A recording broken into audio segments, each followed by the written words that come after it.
हाँ हाँ जी भी बाबा हाँ जी वैसे अज अलहमदुलिल्लाह माल तो अपना ठीक आ हाँ जी ठीक है, अल्लाह का शुक्र अज है। कोई गल बनेगी अल्लाह चाहे हाँ अल्लाह दे अल्लाह करम खैर, नाल अल्लाह खैर। हाँ जी, ये अज किन्ने एक रक्षा भेजना कि दो दो भेजेंगे अल्लाह खैर। दो भेजने दो भेजें। अज इधर नहीं भेजने हाँ बहावलपुर नहीं भेजने हाँ जी, होर साइड देख किधर भेजी आज मंडी जदवान भेज देंगे। मंडी रेट सही लगता हाँ जी, बड़ा फिट रेट लगेगा। अच्छा हाँ जी, चलो ठीक है तो जल्दी करा चलो ते टाइम थोड़ा रह गया तो बंदे का भी जल्दी लेना टापे टूपे भर देन छेती भर दो बेटा, छेती भर दो टापे जरा, जल्दी करो, कोशिश करो। और ड्राइवर खड़ा रखे वाला हाँ जी। अस्सलाम वालेकुम हाँ। वाह जी माल सही है सही है सही है बस ना छांटी वाला माल इधर करी जाओ ये टापे जड़े ना अच्छे है यार इंशाल्लाह ये अपनी कमी पेशी इन्होंने दूर करनी है हाँ।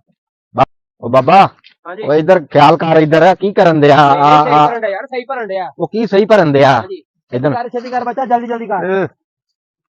ओ जल्दी कर इधर हाँ,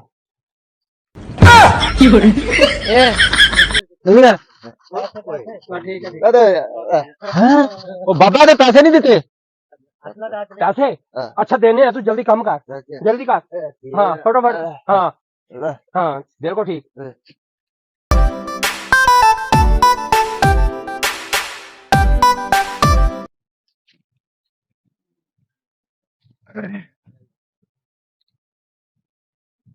अस्सलाम वालेकुम। वालेकुम और सलाम। बाबा जी ਕੀ ਹਾਲ ਹੈ? और भाईजान करमेला तो सर ਤੁਸੀਂ ਪੈਸੇ ਨਹੀਂ ਪੁੱਛਾਏ ਯਾਰ ਤੁਹਾਡਾ ਕੱਲ ਦਾ ਵਾਦਾ ਸੀ तू है कौन है ਮੈਂ ਉਹਦਾ ਚੌਧਰੀ ਦਾ ਮੁੰਸ਼ੀ केड़े चौधरी दा ਆਰਤੀ मैं तेन अज वेखनी पहली बारी दिया बाबा तू मैंने पहले वेख्या ਮੈਂ ਯਾਰ ਮੈਨੂੰ ਨੇ ਘੱਲਿਆ ਵਾ ਜਾ ਕੇ ਬੰਦਨ ਪੈਸੇ ਲੈ ਕੇ ਤੁਸੀਂ ਪਤਾ ਨਹੀਂ ਕਿੱਥੋਂ ਆ ਗਿਆ ਚਵਲੇ ਜੀ। ਤੁਸੀਂ ਦੇਣੇ ਨਹੀਂ ਦੇਣੇ ਪੈਸੇ ਕੋਈ ਦੱਸੋ ਪੈਸੇ ਪੂਸੇ ਕੋਈ ਨਹੀਂ ਕਿਉਂ ਨਹੀਂ ਮੈਂ ਕਰਾਂ ਕਾਲ ਫਿਰ